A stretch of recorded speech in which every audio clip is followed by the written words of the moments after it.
Pagkatapos ng 3 dekada ng tapat na paglilingkod, natapos ang lahat sa parabang isang mapait na biro. Sa mismong araw na napagdesisyonan ng kanyang amo na bayaran ang matagal ng utang, walang sino man ang makakahula na isang tigang at nakalimutang lupain ang magbabago sa takbo ng buong rehiyon. Sa ilalim ng nakapapasong araw, tahimik na nakinig ang manggagawa habang ibinibigay ang hatol. Sa paligid niya, dumadaloy ang mga bulungan sa karamihan. Para sa marami, ang tinatawag na kabayarang ito ay parang huling insulto. Isa itong malamig at walang pusong paraan para tapusin ang isang buhay na ginugol sa paglilingkod. Walang pagpapahalaga, walang pasasalamat. Malamig at tiyak ang tinig ng amo, halos nanunukso. Iginiit niyang walang halaga ang lupain at iyon na lamang daw ang kaya niyang ibigay. Alikabok, bato at katahimikan. Yumuko ang manggagawa, pinigilan ang damdamin at walang sinabi. Alam niyang wala ring mapapala kung magsasalita pa siya. Ilang taon siyang sumunod sa mga utos, tiniis ang pang-aapi at kumapit sa mga pangakong hindi kailanman tinupad. Sa araw na iyon, isang bagay ang malinaw. Walang kahulugan ang kanyang katapatan sa taong namumuno. Mula sa malayo, pinanood siya ng iba pang manggagawa. May mga tumingin ng may lungkot, may mga natakot, ngunit wala ni isa ang nangahas magsalita. Ngumisi ang amo sa tahimik na pagtanggap ng manggagawa. Para sa amo, perpekto ang wakas, mura, tapos na at walang silbi. Ibinato niya ang papeles ng pagmamay-ari sa lalaki na parabang walang halaga. Walang nakahula na sa ilalim ng lupang iyon ay may nakatagong puwersang sapat upang baguhin ang lahat. Mahigpit na hawak ang mga dokumento, dahan-dahang nagtungo ang manggagawa sa lupain. Bawat hakbang ay parang bigat sa kanyang balikat. Bawat isa ay alaala ng madaling araw, masasakit na utos at tahimik na pagtitiis. Umakyat ang alikabok habang umiihip ang hangin at ang mga batoy kumakalansing na parang malalayong iyak. Nakatayo sa harap ng lupang walang buhay, hindi siya sumigaw o umiyak. Huminga siya ng malalim, hindi niya alam na nasa gilid na siya ng isang pambihirang kapalaran.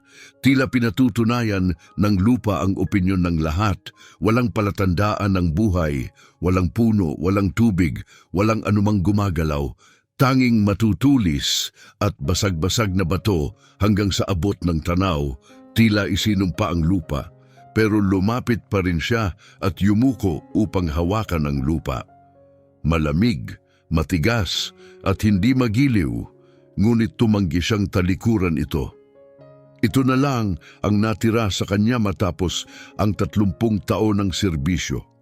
Kahit walang halaga, sa kanya na ito ngayon. Sa mga sumunod na araw, bumalik siya matapos gumawa ng maliliit na raket kung saan-saan. Hindi maintindihan ng mga tao kung bakit paulit-ulit siyang bumabalik. May ilan na tumatawa kapag nakikita siyang may dalang luma at pudpod na kagamitan. May nagsasabing nagsasayang lang siya ng oras. Ngunit hindi siya sumagot. Dahan-dahan niyang inalis ang mga bato, isa-isa, gamit ang parehong tiyagang nagdala sa kanya sa mahabang panahong tahimik na pagtitiis. Bawat hampas ay umaalingaw-ngaw sa katahimikan para bang may hinihintay ang lupa. Alam ng amo ang kanyang paghihirap at malakas na nanlait. Sinabi nitong susuko rin siya na walang tutubo roon. Para sa amo, basura ang lupa. Ngunit hindi niya alam na bawat batong naaalis ay mas inilalapit ang manggagawa sa isang bagay na kahanga-hanga.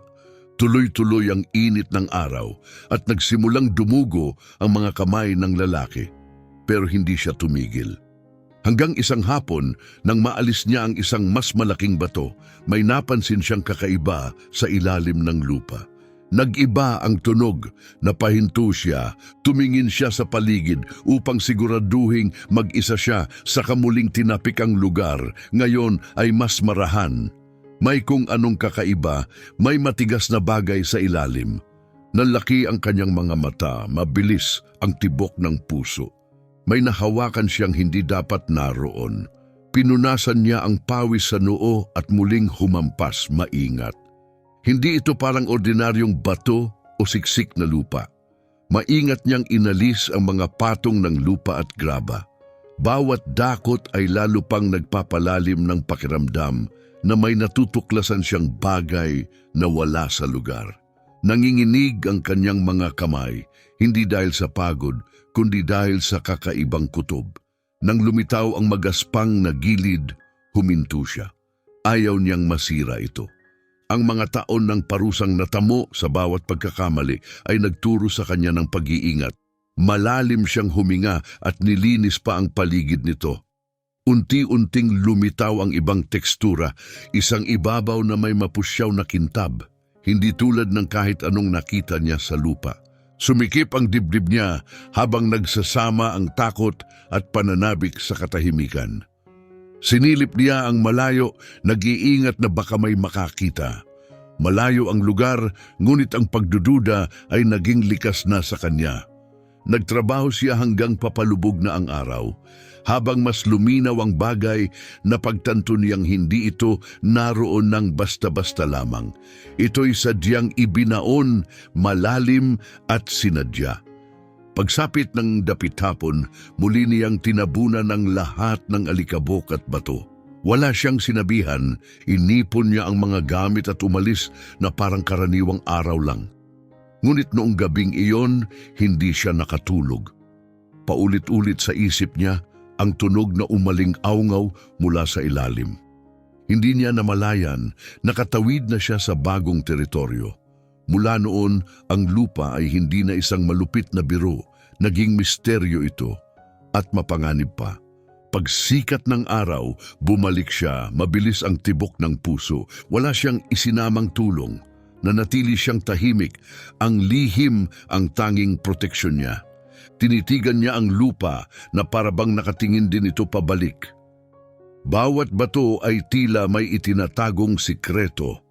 Bago maghukay, huminto siya upang makinig. Walang yapak, walang boses, tanging hangin at isang desisyong hindi na mababawi. Marahan niyang inangat ang mga batong inilagay niya kagabi.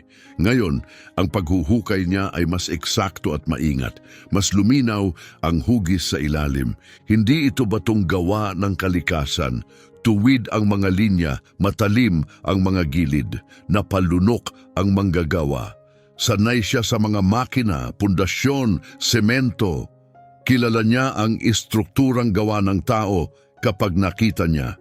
Itong bagay na ito ay itinago ng sinadya. Bigla niyang naalala ang mga kwentong binubulong ng matatanda, mga alamat ng nakatagong kayamanan, lihim na bentahan ng lupa at mga katotohanang hindi dapat lumabas. Hindi niya iyon pinaniwalaan noon, pero ngayon habang nanginginig ang mga daliri niyang humahaplos sa hindi kilalang bagay, bumalik ang mga lumang kwento, nakakatakot at totoo. Pati ang mapanuksong tono ng amo ay biglang tila mas nakakatakot. Parang may alam ito. Huminto siya.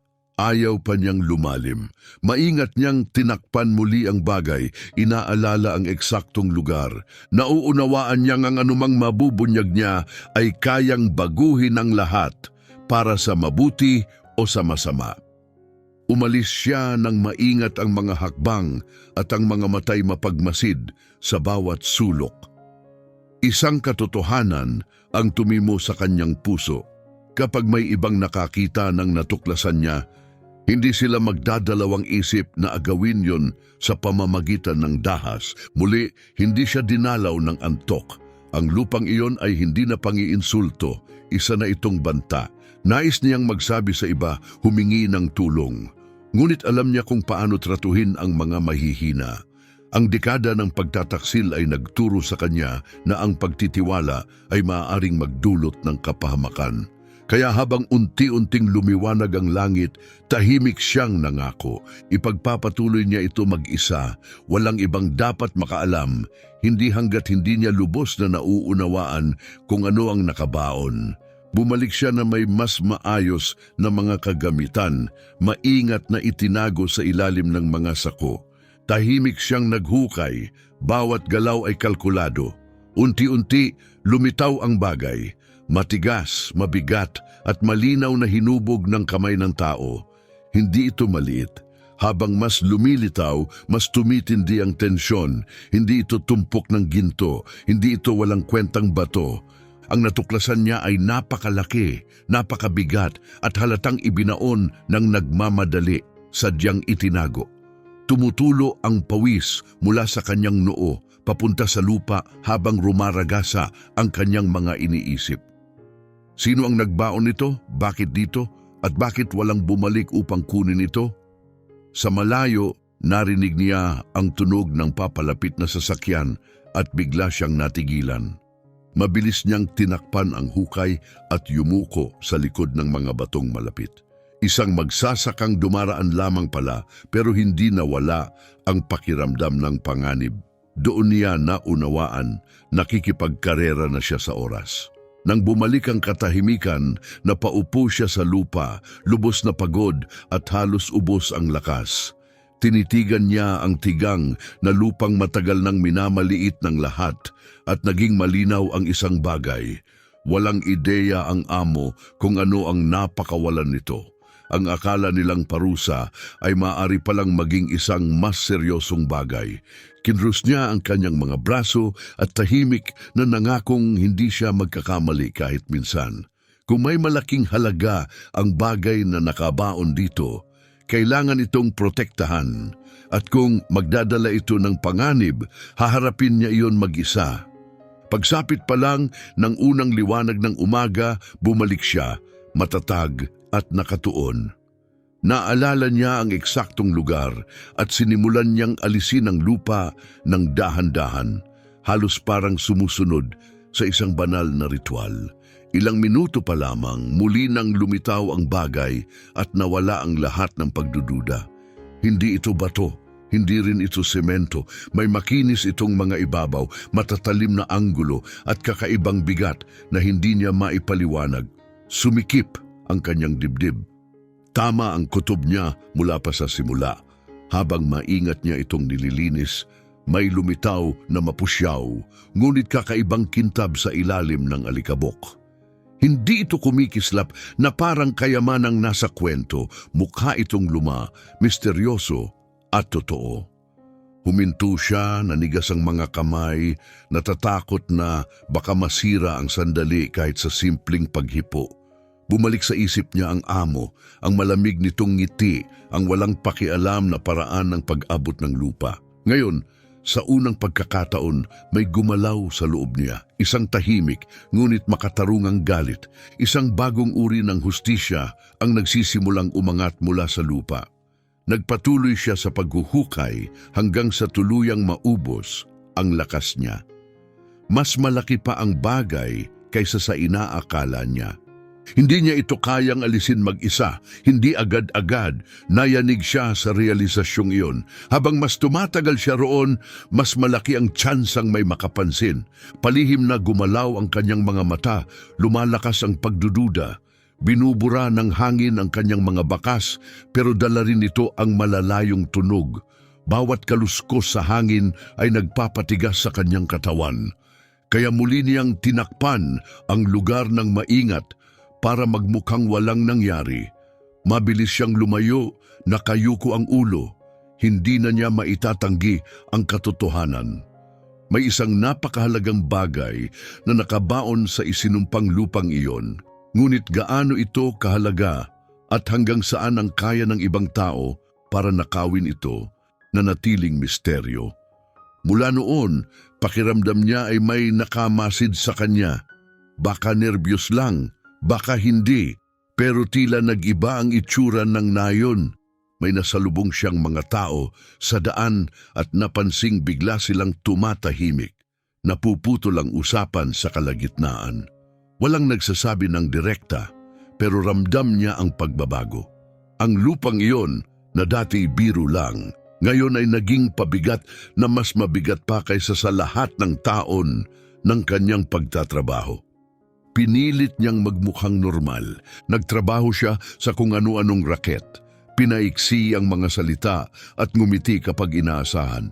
Pero hindi tumigil ang kanyang isip. Gabi-gabi iniisip niya ang eksaktong lugar, ang tunog, ang mapusyaw na kintab ng bagay na nakabaon. Natatakot siyang baka napansin ng iba ang pagkapit niya sa lupa. Sa maliit na nayon, kapansin-pansin ang kakaibang kilos at mas alam niya iyon kaysa kanino man. Isang hapon, inakala niyang nakita niya ang amo na nakatitig sa kanya mula sa malayo. Hindi ito nagsalita, tumingin lang. May kakaibang ekspresyon. Uminit ang katawan ng manggagawa. Naghihinala na ba ito? O normal lang na kayabangan? Binilisan niya ang lakad at hindi na lumingon. Sa unang pagkakataon, tila nagbabago ang balanse ng kapangyarihan kahit wala pang nakakakita nito.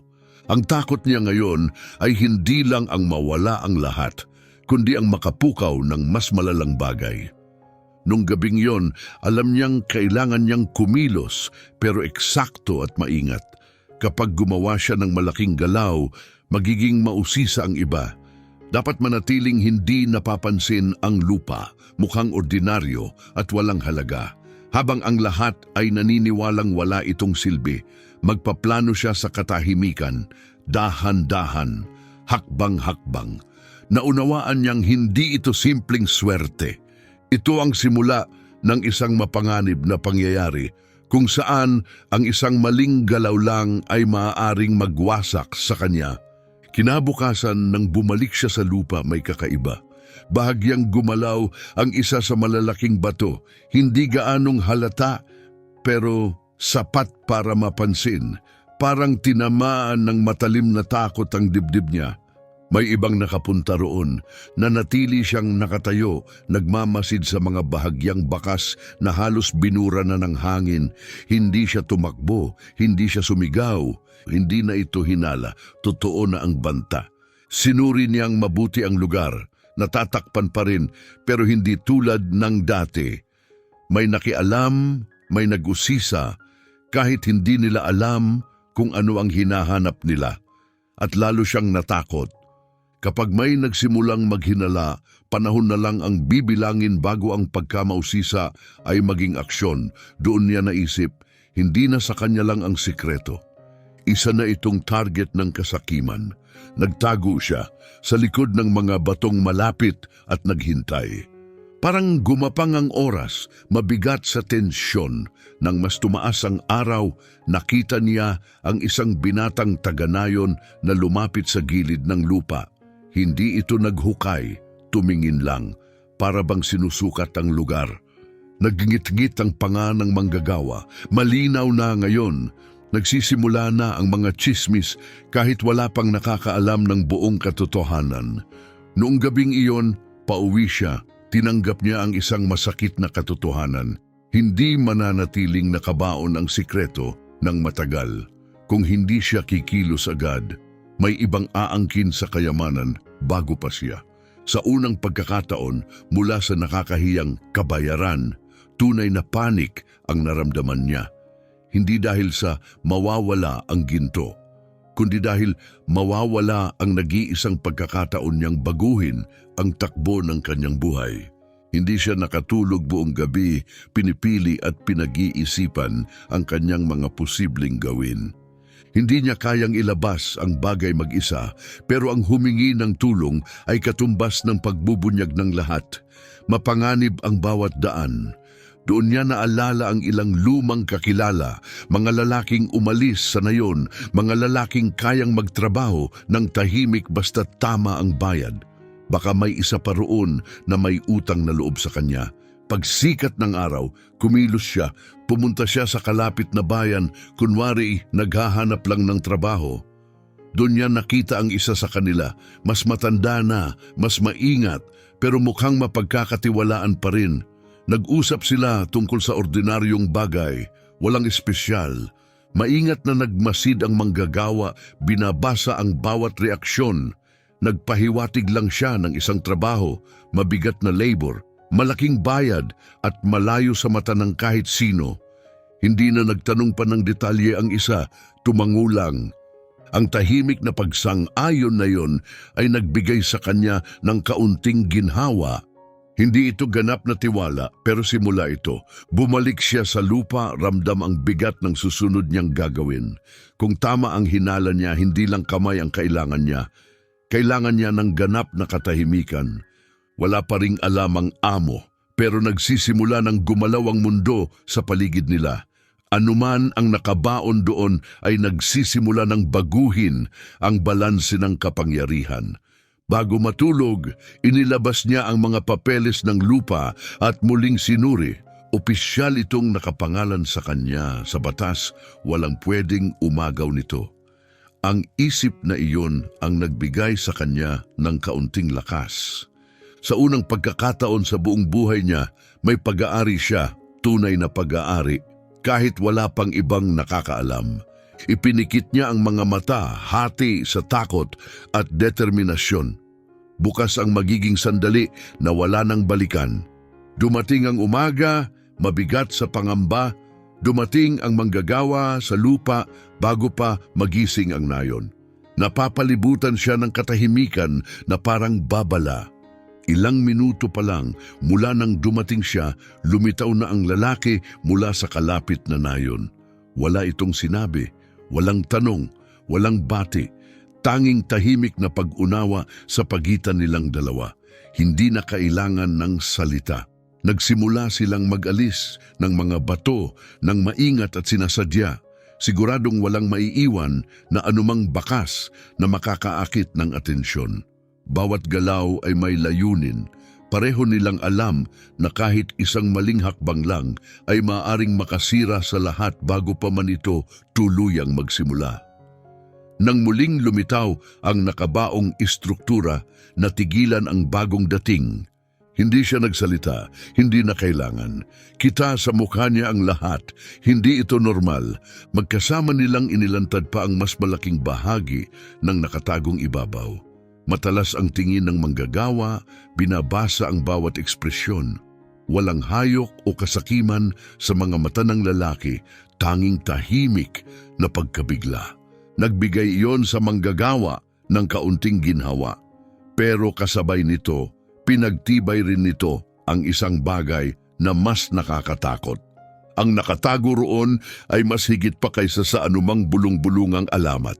Nagpatuloy sila ng ilang oras, humihinto sa tuwing may maririnig na tunog sa malayo. Hindi gumagalaw ang bagay, masyado itong malalim, masyadong matibay. Naunawaan nilang hindi nila ito mahihila palabas sa isang beses lang. Kakailanganin ng panahon, baka ilang linggo. Sumikip ang dibdib ng manggagawa. Habang mas tumatagal itong nakabaon, mas tumataas ang panganib. Ang maaaring maging kayamanan ay maaari ring maging sumpa. Nang muli nila itong tabunan, nagpalitan lang sila ng tingin. Walang sinabi, walang pangakong binitiwan, pero may isang bagay nang nangyari na hindi na mababawi. Umalis ang bisita ng walang salita. Naiwan ang manggagawa, nakatitig sa lupa. Alam niyang hindi na sa kanya lamang ang lihim. Mula noon, bawat umaga ay nagdadala ng bagong panganib at isang kakaiba, hindi matinag na pag-asa. Kinabukasan tila nag-iba ang pakiramdam ng nayon. Mas matagal ang tingin ng mga tao. Napuputol ang usapan kapag dumadaan siya. May mga pagbating tila pilit. Mabigat ang hangin sa mga tanong na walang nagsasabi ng malakas. Hindi na kailangan ng patunay. Sa maliit na lugar, sapat na ang hinala para magsimula ang apoy. At ang hinala ay nagliliyab na, mukhang balisa ang amo. Nagsimula itong magtanong, kunwaring biro lang. May ngisi pa itong nagsabi na baka hindi pala ganoon kawalang halaga ang lupa. Kalmado ang sagot ng manggagawa, kunwari pagod at walang interes. Pero sa loob-loob niya, ang mga salita ng amo ay tumusok na parang pako. Hindi ito basta curious, nag-aalala ito. Napagtanto nitong may maaaring nakalusot sa kamay niya. Maya-maya, dalawang hindi pamilyar na lalaki ang dumaan malapit sa lupa. Hindi sila huminto para maghukay, hindi sila humawak ng kahit ano, tumingin lang sila. Mula sa malayo, nakita sila ng manggagawa at nanlamig ang kanyang dibdib. Hindi naganap na lihim ang sikreto, hindi na lubos. Naunawaan niyang kailangan ng bilisan ng plano. Bawat dagdag na oras ay mas maraming mata, mas maraming panganib, at mas kaunting pagkakataon.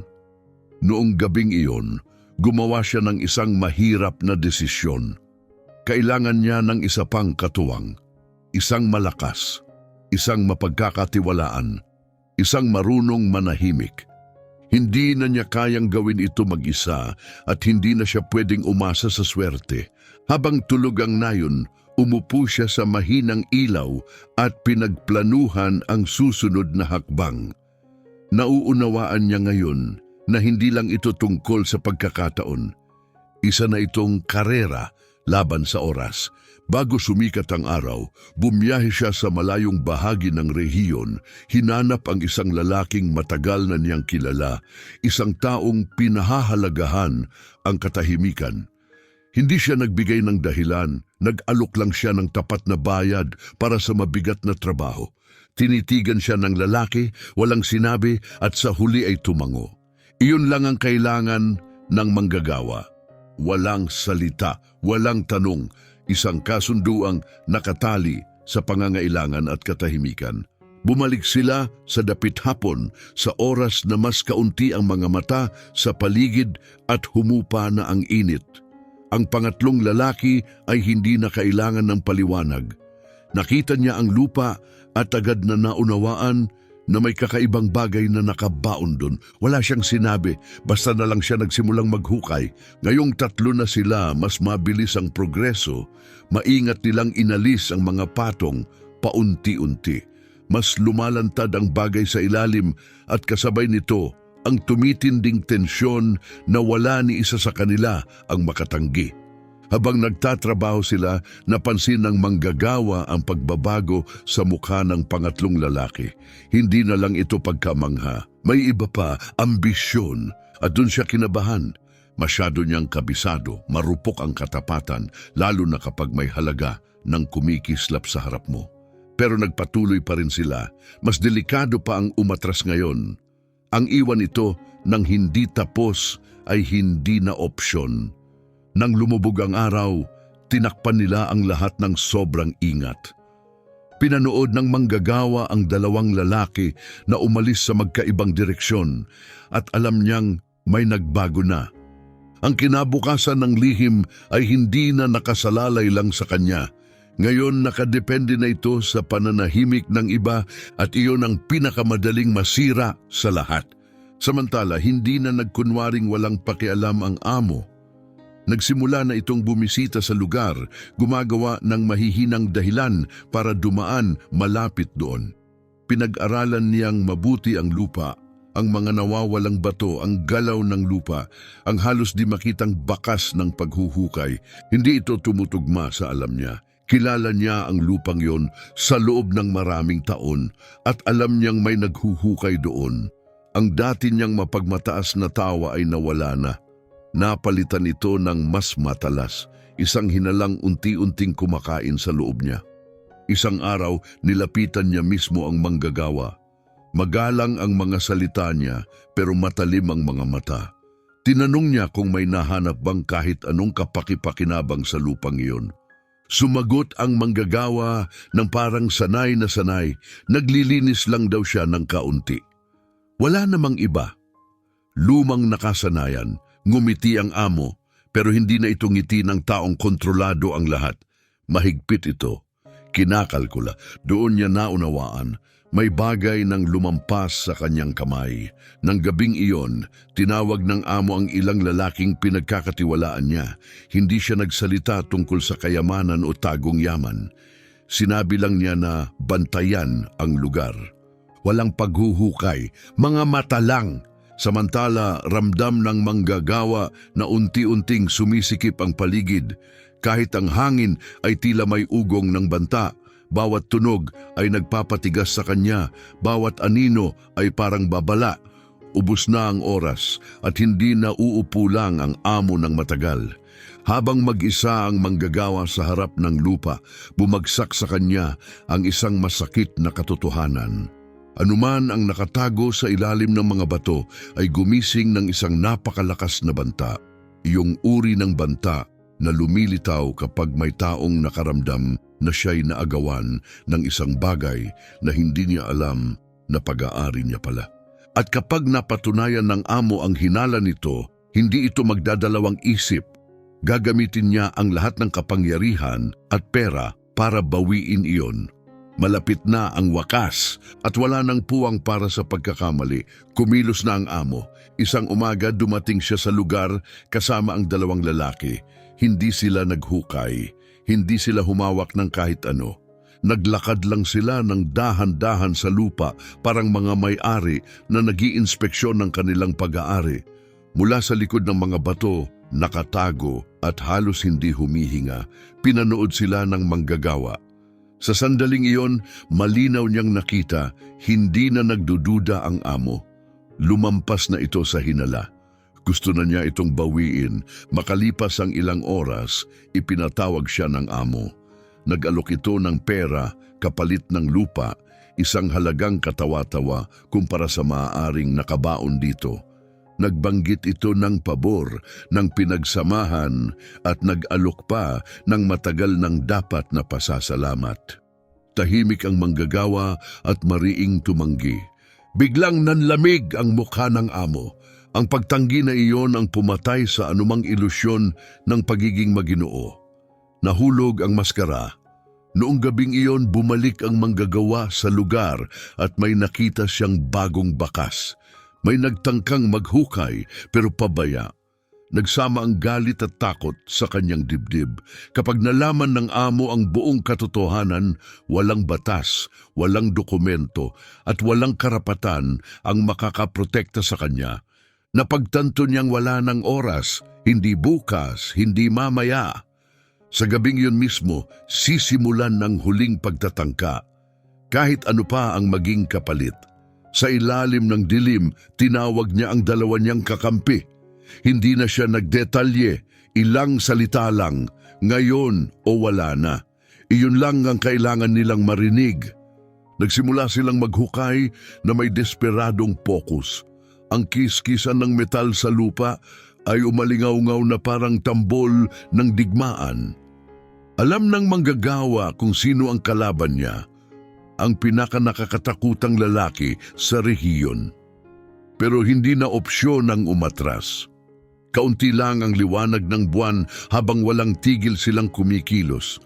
Wala nang puwang para sa sobrang pag-iingat, bilis na lang. Bumaon ang pala sa mas madilim at mas siksik na lupa. Basang-basa ng pawis ang kanilang mukha at sinilyuhan ng takot ang kanilang mga labi. Alam nilang kapag nahuli sila, tapos na ang lahat. Walang magtatanggol sa kanila. Hindi rito. Sa gabing yon, hindi lang yaman ang nakataya. Buhay nila. Tapos, isang matinis na tunog. Tumunog ang metal sa ilalim ng hampas ng pala. Bigla, parang wakas. Napatigil sila. Hindi ito panaginip, hindi ito hinala. Totoo ito. Nanginginig ang mga daliri, inalis nila ang lupa at sa wakas, ay lumantad ng buo ang nakatagong istruktura. Makapal, silyado, hindi gumagalaw. Hindi ito bato at hindi lang ito kung anong bagay. Isa itong lalagyan, sadyang ibinaon, ikinandado at itinago ng maraming taon. Nanlambot ang tuhod ng manggagawa. Lahat ng hinala niyang dala ay totoo. Sinubukan nilang buhatin, pero halos pandurog ang bigat. Hindi ito gumalaw. Kailangan nila ng mas maraming kamay, mas maraming oras. Lumingon sa kanya ang pangalawang lalaki, matalim ang tingin, isang tinging hindi nagustuhan ng manggagawa. Doon sa ilalim ng lupa, naroon ang uri ng gantimpalang ipinagkakanulo ng mga tao kahit sariling dugo. Kumapal ang tensyon sa hangin, walang nagsalita pero pare-pareho ang iniisip nilang tatlo. Marupok ang katapatan kapag ganito kalaki ang nakataya. Tapos, sa malayo, tunog ng makina. Ilaw ng headlights. Ang amo, walang pagkakamali. Nagmamadali nilang tinakpan ang hukay, nagkakandara pa ang kamay, pumapalya ang galaw. Pagkatapos, walang salita, nagkahiwa-hiwalay sila sa dilim. Tumakbo ang manggagawa nang halos hindi makita ang daan. Kumakabog ang puso na parang tambol sa dibdib. Alam niya, naubos na ang oras. Ang gabing ito ang babago sa lahat. Pagsikat ng araw, dumating ang amo. Ngayon may kasama na. Iba na ang tono niya. Hindi na siya nagkukubli. Inutusan niya ang mga tauhan niyang maghukay sa lugar na malinaw na nagalaw ang lupa. Hindi na sila nagtagal maghanap. Pala nang pala, unti-unting lumabas ang katotohanan. Tahimik na nakatayo ang amo, ang mukay parang inukit sa bato.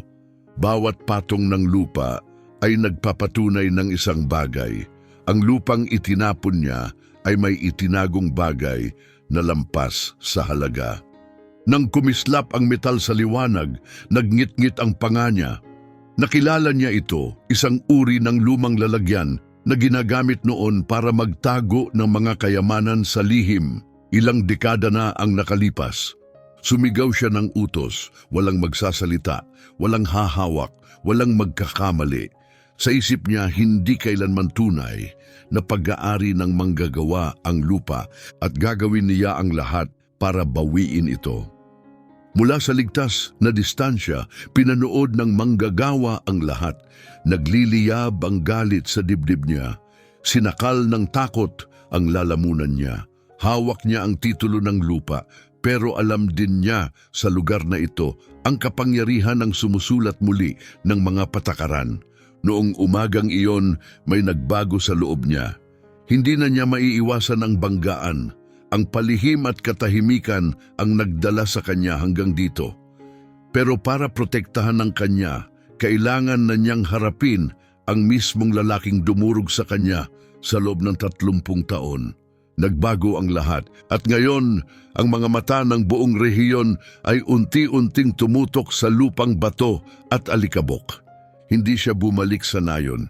Sa halip, dumiretso siya sa pinakamalapit na tanggapan ng legal.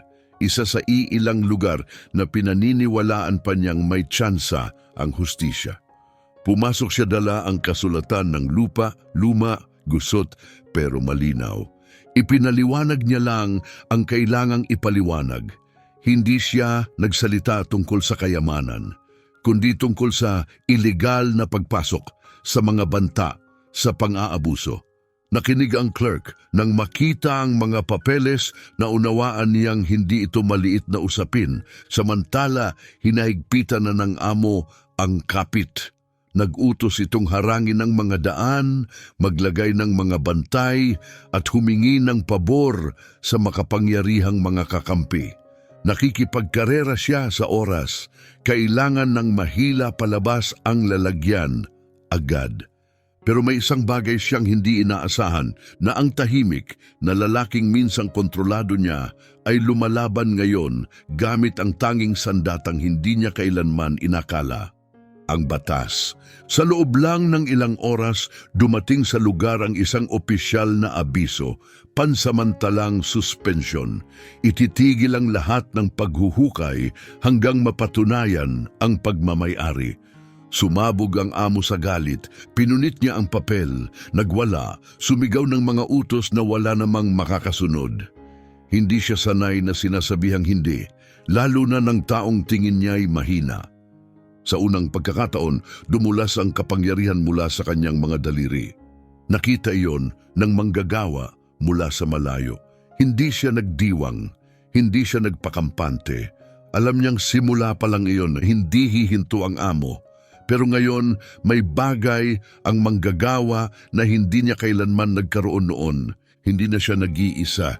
Ang batas, mabagal, minsan alanganin, pero naroon, pumasok na sa laban. At ang lupang dati walang halaga ay naging entablado ng huling tunggalian.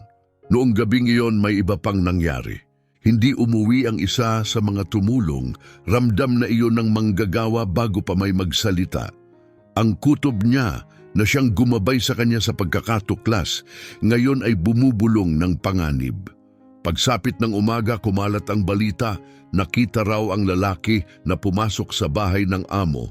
Pagkakanulo, hindi siya nagulat, nasaktan siya, pero sa kaibuturan, inaasahan na niya. Lumampas na sa anumang pangako ang kayamanang nakabaon sa lupa. Akala ng amo na baligtad niya ang laro. Inilarawan ng traidor ang bagay, ang lalim nito, ang metal, ang lokasyon. Nagdagdag pa siya ng kasinungalingan. Pinalaki ang halaga at sinilaban ang kasakiman. Hindi na kailangan ng amo ng ebidensya, mayroon na siyang kailangan katiyakan. At sa gabing iyon, sa kabila ng kautusan ng korte, binalak niyang kunin ang lupa sa dahas. Pero nakatanggap ng babala ang manggagawa mula sa isang taong naniniwala pa rin sa kanya. Hindi niya inalam kung sino. Hindi na kailangan. Kumilos siya ng mabilis, tinipon ng lahat, mga dokumento, lihim na mga litrato, tala ng paghuhukay, mga ebidensyang tahimik niyang inihanda sa kali. Itinulak ng pagkakanulo ang laban sa bagong teritoryo. Hindi na ito tungkol sa kayamanan, tungkol na ito sa paglabag sa batas at pagbubunyag ng katotohanan.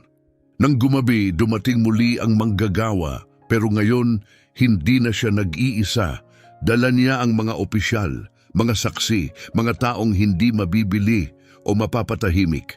Nagliwanag ang lupa sa mga flashlight, mga utos at bigat ng hustisya. Napako sa gulat ang amo, nahuli sa sarili niyang bitag. Ang lalaking minsang minamaliit niya ay ngayon nakatindig, suportado ng iisang bagay na hindi kayang sindakin, ang katotohanan. May nangyaring pagkakanulo pero hindi mula sa taong akala ng amo ay kontrolado niya. Sa gabing iyon, tuluyang nagbago ang agos. Ang lupang minsang pinagtawanan at binaliwala ay hindi na lihim. Sumilaw ang mga ilaw sa ibabaw. Pinaikot ng mga opisyal ang mga papeles ng manggagawa. Sinisigurado ang bawat detalye. Hindi na mapapasinungalingan ang pagmamayari. Nakatayo ang amo sa tabi, naninigas ang mukha sa tahimik na galit. Sa bawat lumilipas na sandali, naging malinaw, hindi na siya ang may kontrol at nang tuluyang mailantad ang lalagyan sa harap ng batas at ng mga tao, bumagsak ang katahimikan. Umakyat mula sa lupa ang katotohanan. At wala nang babalik sa dati, walang palakpakan, walang sigawan, tanging natigilang katahimikan. Sa loob ng selyadong lalagyan, may natagpuan silang mga materyales na napakalaki ang halaga, matagal nang itinago upang makaiwas sa pagkatuklas, buwis o anumang talaan. Hindi ito ordinaryong pagkakatuklas. Ito ang uri ng yaman na kayang baguhin ang ekonomiya ng buong rehiyon. Nang hina ang tuhod ng manggagawa. Ang nakabaon sa ilalim ng lupang iyon ay higit pa sa anumang naisip niya. Sinubukan ng amo na bawiin ang kontrol. Nagsalita siya tungkol sa kalituhan, lumang kasunduan, mga pabor na dapat bayaran. Pero wala nang nakinig, nakasulat ang lahat, may pirma at petsa. Umiikot ang mga kamera. Malinaw ang mga dokumento. Ang kapangyarihan niya na dati hindi matitinag ay unti-unting dumudulas sa bigat ng opisyal na ulat at hindi maitatangging katotohanan.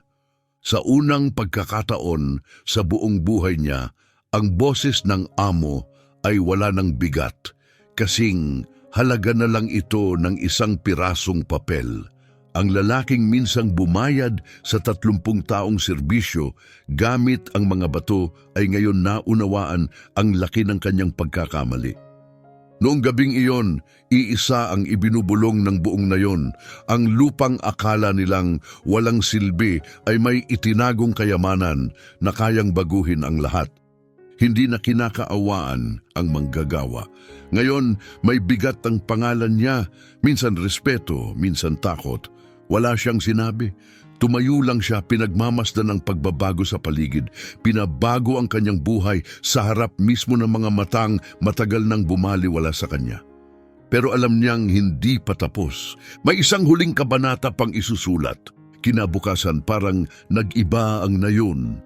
Ang mga kalyeng ilang taon na niyang nilalakaran ay ngayon may ibang kahulugan. Ang mga taong dati hindi siya pinapansin, ngayon ay bumabati na may alanganing ngiti. May ilan na umiiwas ng tingin, tila nahihiya. Hindi na pag-aari ng amo ang kwento. Pag-aari na ito ng lalaking hindi kailanman tumigil sa pagtatrabaho. Ang batuhan at mabatong lupa ay nagbago mula sa simbolo ng kabiguan tungo sa isang bagay na ayaw aminin ng lahat. Isang salaming nagsasalamin ng mga katotohanang matagal nilang binaliwala. Ang amo na ngayoy napapalibutan ng katahimikan ay naging anino na lang ng dati niyang sarili. Iniwasan na siya ng mga dating kaibigan. Walang gustong madamay sa pagbagsak niya. Patuloy ang investigasyon ng mga autoridad, sinusuyod ang mga papeles, kontrata at mga bakas ng pera. Bawat file ay parang isang ladrilyo sa mabagal na pagguho ng pinakamakapangyarihang tao sa rehiyon. Pinanood iyon ng manggagawa, hindi sa tuwa, hindi sa paghihiganti. Hindi siya naghahanap ng ganti. Ang gusto niya lang ay hustisya para sa 30 tahimik na taon. Sa maliliit na pagtitipon, pinagdebatehan ng mga taga na yon ang balita.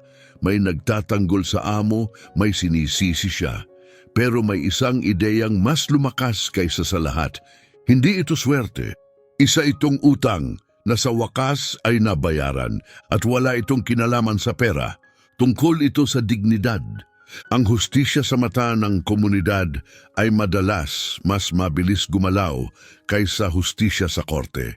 Noong gabing iyon, bumalik ang manggagawa sa lupa. Wala nang batong bubuhatin, wala nang lihim na huhukayin. Tumayo siya roon sa katahimikan habang hinahaplos ng hangin ang bukas na lupa. Sa unang pagkakataon, wala siyang naramdamang takot, kapayapaan lang.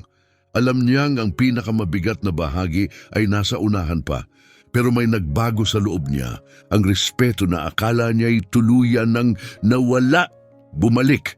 At para sa taong minsang walang-wala, mas mahalaga iyon kaysa ginto. Mabagal ang proseso sa batas, gaya ng inaasahan kapag kalaban mo ang matagal ng makapangyarihan. Paulit-ulit siyang ipinapatawag, laging pinapauulit ang iisang kwento. Mahalaga ang bawat detalye, bawat salita ay maaaring magdesisyon ng kinabukasan. Nagsalita siya ng kalmado at eksakto. Ang mga tao ng tahimik na trabaho ang nagturo sa kanya nito. Ngayon, ang parehong tiyaga ang nagbigay sa kanya ng lakas sa harap ng mga hukom, opisyal at abogado. Sinubukan ng amo ang bagong paraan, nagpadala siya ng mga taong magsasalita para sa kanya. Nag-aalok ng pera, lupa, pangako. Tinanggihan iyon ng manggagawa, hindi dahil sa yabang, kundi dahil tapos na siya sa pagtanggap ng mumo. Isang buong buhay niya itong ginagawa, ngayon tapos na siyang yumuko. Ang pagtangging iyon ang nagwakas sa laro. Ngayon, naharap ang amo sa mga kasong akala niya'y imposibleng mangyari sa kanya. Pagtatago, panlilinlang at pangmatagalang pang-aabuso. Mga bagay na hindi kailanman dumampi sa isang tulad niya hanggang ngayon. Sinimulan ng mga eksperto na suriin ang laman ng lalagyan. Nakakabigla ang mga numerong ibinubulong sa likod ng saradong pinto. Hindi lang ito yaman. Kapangyarihan ito sapat para baguhin ang mga buhay, sistema pati politika. Naunawaan ng manggagawa na hindi na madaling darating ang kapayapaan. Kasama ng yaman, ang pagtingin ng iba, inggit at inaasahan. Umupo siyang mag-isa noong gabing iyon, nakatitig sa kanyang mga kamay na pinatigas ng maraming taon ng trabaho. Inalala niya ang lahat ng naagaw sa kanya, lahat ng paghihintay. At ngayon, habang papalapit ang hustisya, naunawaan niya rin ang kapalit nito. Ang hustisya ay humihingi ng higit sa pasensya. Humihingi ito ng lakas na harapin ang tao, buhatin ang katotohanan at pumili ng mga desisyong huhubog sa hinaharap. Dumating ang opisyal na patawag sa isang kulay abong umaga. Hindi na makapagtatago ang amo. Lumitaw ang pangalan niya kasabay ng mga paratang ng manipulasyon, pagtatakip at dekadang pagsasamantala. Ang lalaking minsang namuno sa katahimikan ay ngayon nakaupo sa katahimikan, isa na lang siyang kaso sa marami. Narinig yon ng manggagawa, walang tagumpay sa pakiramdam, tanging tahimik na pagsasara ng sugat, kahit ang kapangyarihan na pagtanto niya nauubos din sa huli. Isa-isa nawala ang mga kaibigan ng amo, walang tumayo sa tabi niya, walang nagtanggol. At habang lalong bumibigat ang katahimikan, nagsimula namang magsalita ang iba. Bumuhos ang mga kwento tungkol sa pang-aapi, pagbabanta at mga pangakong hindi kailanman tinupad. May isang bagay na malinaw na nakita ng manggagawa, hindi pala siya tunay na nag-iisa. Binuksan ng kaso niya ang pinto at sumugod papasok ang katotohanan. Sinubukan ng amo na magmukhang matatag, pero sa bawat araw tila lalo siyang lumiliit. Ang yaman na akala niyang kanya ay siya ring tumaksil sa kanya. At napagtanto ng manggagawa na ang dating panghihiya sa kanya ay siya ring dudurog ngayon sa lalaking may sala nito. Ang mga batong ibinigay para hamakin siya ay naging bigat ng hustisya. Noong gabing iyon, bumalik ang manggagawa sa bukid, hindi na bilang biktima, hindi na bilang trabahador, kundi bilang tunay na may-ari.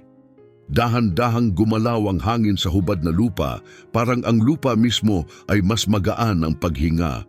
Tumayo siya ron, alam niyang dumating na sa punto ng pagliko ang kwento. Nagpalit na ng kamay ang yaman.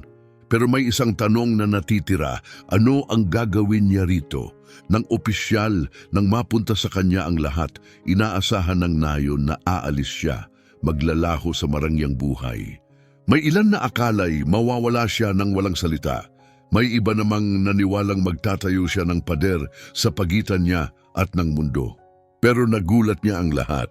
Nagpatawag siya ng pulong kasama ang mga lokal na leader. Hindi siya nagsalita tungkol sa kawanggawa o awa, tungkol sa tungkulin ang sinabi niya. Hindi pwedeng gamitin ang yaman para ulitin ang pananakit ng nakaraan. Inilatag niya ang mga plano para sa kalsada, totoong trabaho at malinis na tubig. Hindi siya naghahanap ng papuri, katarungan lang. Napatigil ang mga taga na yon, hindi makapaniwala. Ang pinakatahimik na tao ang naging taong gagawa ng mga desisyong matagal nang binaliwala ng kapangyarihan. May ilan pa ring nagduda, pero ang iba'y nakakita ng bago. Isang pagkakataon, ang yaman na ito ay nagiging higit pa sa pera, nagiging pagbabago. At sa malayo nang mabalitaan ng mga desisyong ito, naunawaan sa wakas ng amo, hindi lang siya natalo sa kayamanan, natalo siya sa kontrol. Ang kaguluhang kinatatakutan niya ay siya ngayong pundasyon ng mas mabuting kinabukasan. At sa kanyang pag-iisa, malinaw niyang nakita, hindi lang nanalo ang manggagawa sa laban, binago nito ang mga patakaran ng laro. Noong gabing iyon, mag-isa niyang nilakad ang tahimik na bukid. Wala nang bato, wala nang lihim, tanging bukas na landas sa harapan. Alam niyang bawat hakbang niya ay papanoorin, huhusgahan, tatanungin. Pero sa unang pagkakataon sa buong buhay niya, ang mga hakbang ay kanya nang piliin. Hindi nagtatapos ang kwento, kakasimula pa lang. Ang pagbabagong nagaganap ay isang bagay na walang sinuman, talagang walang sinuman ang nakahula. Kung dati ito yung lupa at nakalimutang mga bato lang ang naroon, ngayoy dumating na ang mga makina na may malinaw na layunin. Totoo na ang pagbabago. Sa unang pagkakataon sa maraming henerasyon, ang mga lalaki at babae sa nayon ay nakahanap ng matatag na trabaho. Iyong uri ng trabaho na nagdadala ng ritmo sa kanilang buhay at pag-asa sa kanilang tahanan. Ang manggagawa na dati parang hindi nakikita, ang nagbantay at namahala sa lahat, tahimik ngunit matatag ang loob. Hindi siya sumigaw, hindi siya nagyabang. Ginawa lang niya ang trabaho, may ilan pa ring tumitingin sa kanya nang may pag-aalinlangan. May iba namang nagmamasid ng may maingat na pag-asa.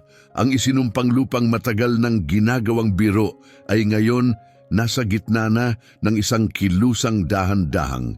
Siguradong binabago ang mismong buhay, pero hindi lahat ay masaya sa pagbabago. Ang mga dating kakampi ng amo ay nagbulungan sa likod ng saradong pinto. Para sa kanila, banta ang progreso, hindi oportunidad. Sinubukan nilang sirain ang manggagawa, nagpakalat ng kasinungalingan, binaluktot ang katotohanan at nag-iwan ng mga anino. Pero sa pagkakataong ito, hindi na siya nag-iisa.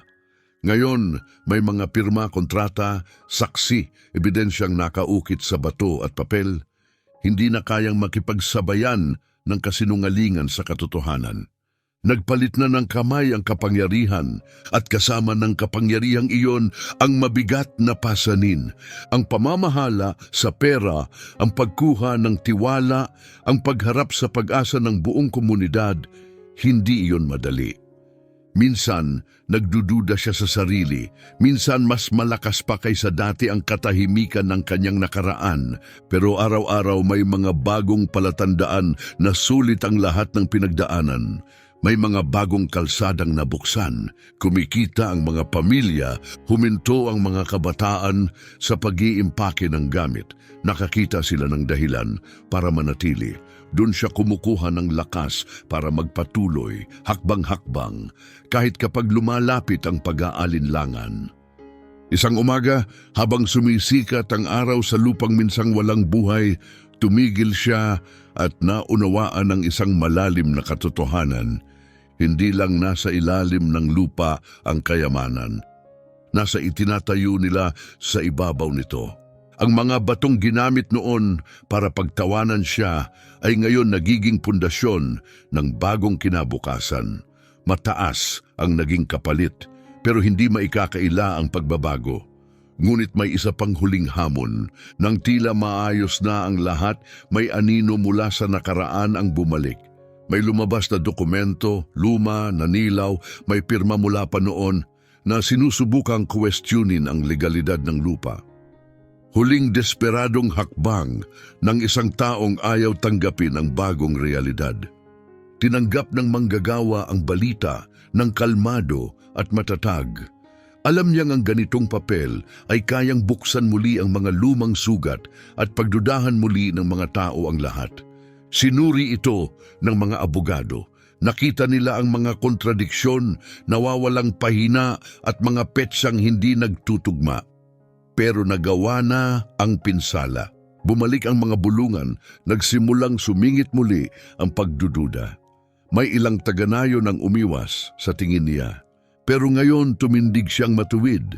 Inilabas niya ang ebidensya, kalmado at hayagan. Walang drama. Katotohanan lang. Pinatunayan niya linya bawat linya na hindi kailangang sumigaw ng katotohanan. Kailangan lang nitong tumayo. Mula sa anino ng kanyang pagbagsak, sinubukan ng amo ang huling galaw. Hindi para bawiin ang kapangyarihan, kundi para manira. At doon naunawaan ng manggagawa, kapag sugatan ang kapangyarihan, hindi ito naghahanap ng patas na laban. Gusto nitong hilahin ang iba pababa. Hindi siya sumagot sa takot, kundi sa kaayusan. Hinigpitan niya ang bawat proseso. Pinatatag ang bawat record, dinoble ang pagsusuri. Kung gusto ng nakaraan ng laban, haharap ito sa mas matibay na katotohanan kaysa dati. Noong gabing iyon, tahimik siyang nakaupo sa bahay at binalikan sa isip ang araw na natanggap niya ang tigang na lupang iyon. Naalala niya ang hiya, ang katahimikan, ang pait, at naisip niya doon nagsimula ang lahat. Ngayon, dumating na ang huling pagsubok. At handa na siyang patunayan sa huling pagkakataon na ang hustisya, kahit na antala, ay maaari pa ring manaig. Dumating ang araw ng huling pagdinig ng walang mga tao, walang mga talumpati. Papel lang, mga abogado, at bigat ng katahimikan, umupo ang manggagawa ng tuwid, hindi matinag. Isa-isa nagkawatak-watak ang mga maling alegasyon sa lumang dokumento. Maling pirma, hindi balidong petsa, mga puwang sa pagmamay-ari. Nagsalita ang katotohanan, hindi malakas pero may autoridad. Nang isara ng hukom ang folder, walang dramatikong salita. Isang pinal na desisyon lang. Kumpirmadong pagmamayari. Ang lupa at lahat ng laman nito ay kanya. Legal, permanente. Hindi nagdiwang ang manggagawa, hindi siya ngumiti, tumango lang siya. Dahil ang sandaling iyon ay hindi tungkol sa tagumpay, tungkol iyon sa pagsasara. 3 dekadang katahimikan ang nagtapos hindi sa sigawan kundi sa hustisya. Wala roon ang amo, pero nakasulat sa tinta ang pagkatalo niya. Walang apela, walang daya, wala nang kapangyarihang mahihingan. Ang pangalan niya ay nagbago mula simbolo ng paghahari tungo sa babala. May bagong naunawaan ng manggagawa, ang hustisya ay maaring matagalan. Pero kapag dumating, bumabagsak ito ng may bigat. Paglabas niya sa hangin sa labas, huminga siya ng malalim. Hindi ito naging mas magaan, pero naging totoo. Wala na ang pasanin, tapos na ang alitan, at ang hinaharap nasa kamay na niya. Tahimik siyang bumalik sa nayon, pero iba na ang lahat. Wala nang tawa sa likod niya, wala nang awa sa mga mata nila. Pareho ang suot niya, pareho ang muka. Pero ngayon nakikita na siya, binati siya ng mga tao, hindi dahil sa takot, kundi dahil sa respeto, hindi dahil kailangan, kundi dahil pinili nila. Hindi siya nagyabang, hindi niya binago ang sarili, nakinig lang siya. Alam niya, ang tunay na pagbabago ay hindi isinisigaw, isinabubuhay. Hindi siya humabol sa kasikatan o papuri. Dahil ang kapangyarihang nakaasa sa atensyon ay mabilis kumupas. Nagpatuloy siyang manguna sa pamamagitan ng halimbawa. Patuloy na tumatayo ang mga bagong proyekto. Dumarating ang mga bagong pagkakataon sa mga lugar na dati puro kabiguan. Nanatili ang mga kabataan, muling bumangon ang mga magulang. Nakita iyon ng manggagawa, hindi may yabang, kundi may pananagutan. Binago ng yaman ang kanyang buhay. Pero higit pa roon, ginising nito ang isang tungkulin. Isang araw napadaan siya sa dating mansyon ng amo. Ngayon ay inabando na, hungkag. Wala siyang naramdamang galit, kaliwanagan lang. Ang respeto ay hindi nabibili, hindi namamana. Tinatayo ito at nawala iyon lahat sa amo. Habang akala nito'y pag-aari niya iyon magpakailanman, nagsara ang siklo hindi sa ingay kundi sa katotohanan. Sa paglipas ng panahon, naunawaan ng manggagawa ang mas malalim na aral. Ang pamana ay hindi nasusukat sa numero. Nasusulat ito sa mga gawa. Pinanood siya ng kabataan kung paano ang lalaking minsang hinamak ay hindi gumanti sa kalupitan, kundi sa lakas. Ang tahimik na aral na iyon ay mas malakas pa kaysa anumang talumpati. Ang lupang bato ay naging higit pa sa pag-aari. Naging mensahe ito. May mga nag-udyok sa kanya na tumakbo sa posisyon, palawakin pa ang impluensya. Tumanggi siya. Alam niya, ang kapangyarihang mali ang hawak ay nagiging kapareho rin ng bagay na minsan nitong kinakalaban. Sa halip, nanatili siya malapit sa tunay na trabaho. Gumabay siya, itinuwid niya, tumulong siya. Hindi niya kailangan ng titulo para mamuno. Ang lakas niya ay galing sa mga peklat at pinatatatag ng integridad. Sa mga pampublikong pagpupulong, kapag nababanggit ang nakaraan, kaunti lang ang sinasabi niya. Kung ano lang ang kailangan, sinabi niya, nandyan naman ang mga bato noon pa, walang gustong tumingin. Nag-ugat ang pangungusap na iyon sa nayon, babala. At pangako, ang binabaliwala natin ay maaaring siyang pinakakailangan natin. At sa paglubog ng araw, habang nakaupo siya sa harap ng lupang nagbago ng lahat, nakita niya ito ng malinaw. Hindi lang siya nakahukay ng kayamanan, may nahukay siyang bagay na lalampas sa kanya, isang dahilan para magpatuloy ang iba sa paghuhukay. Binago ng kwento ang paraan ng pagtingin ng nayon sa mga taong dati nilang binabaliwala. Kahit hindi ito sinasabi ng lahat ng malakas, sa kaibuturan nila, alam nila ang katotohanan. Ang tahimik na pamana na ito ang pinakamahirap burahin. Sa paglipas ng panahon, humupa ang ingay tungkol sa kayamanan. Hindi na ito naging balita. Hindi na ito naging chismis, hindi na rin ito naging labanan. Nagpatuloy ang manggagawa sa pamumuhay gaya ng dati. Simple, maingat at hindi tinamaan ng luho. Hindi siya laging naiintindihan ng mga tao. Akala nila dapat maingay ang yaman, na ang tagumpay ay kailangang makita, isigaw, ipagyabang. Pero may alam siyang hindi nila alam. Ang tunay na halaga ay hindi nangangailangan ng tagapanood. Paminsan-minsan kapag may naririnig siyang bagong kawalang katarungan, naaalala niya ang sarili niyang kwento.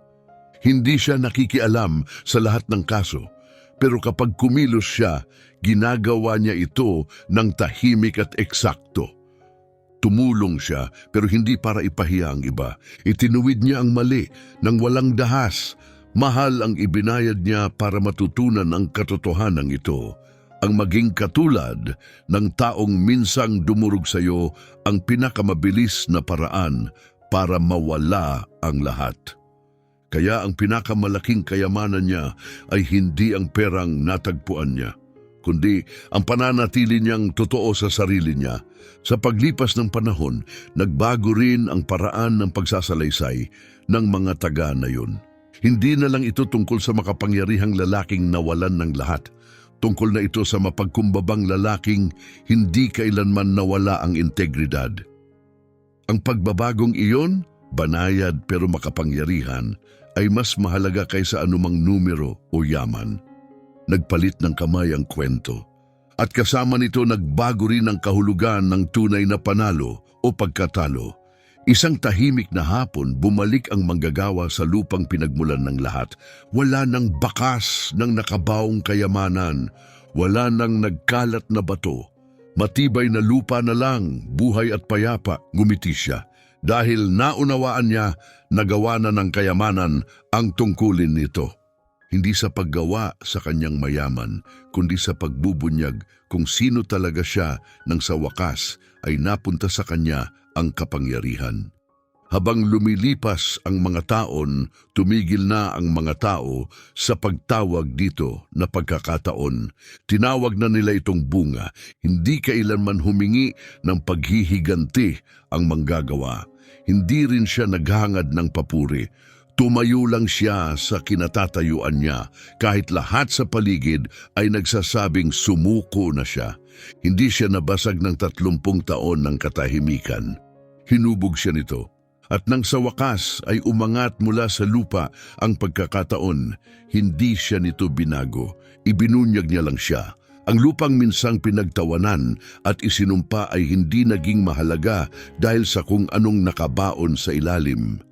Naging bahagi ito ng bagong tanawin, kung saan dati pang-iinsulto, ngayon ay trabaho, kung saan dati ipaghamak, ngayon ay dignidad. Ang amo na matagal nang nakalimutan ay naging tahimik na paalala. Isang simbolo ng nangyayari kapag ang kapangyarihan ay ginagamit ng walang dangal. Walang nagdiwang sa pagbagsak niya pero walang nakalimot sa aral. Tumanda ang manggagawa ng may kapayapaan. Hindi niya kailanman sinabi na swerte iyon. Ang sabi niya lang, hindi nagsisinungaling ang lupa. Ibinabalik nito kung ano ang ibinibigay mo rito. At ibinigay niya rito ang oras, pagod, pasensya. Kapalit nito ibinigay sa kanya ang hustisya. Hindi biglaan pero sa oras na pinakamahalaga. Ang mga nakinig ay may naunawaan din. Hindi lahat ng kayamanan ay kumikislap. May mga yaman na lumilitaw lang kapag may taong handang manatiling nakatayo, tahimik. Kaya ang lupang mabato na minsang walang kahulugan ay naging higit pa. Hindi lang isang alamat, hindi lang isang pagkakatuklas, kundi isang alaala, isang paalala na ang ibinuo sa paghamak ay maaring mabawi sa pamamagitan ng pagtitiyaga. Dahil sa huli, ang tunay na nanatili ay hindi ang ginto, o ang metal o ang hatol ng korte, kundi isang simpleng katotohanan. Huwag kailanman maliitin ang taong natutong magtiis sa katahimikan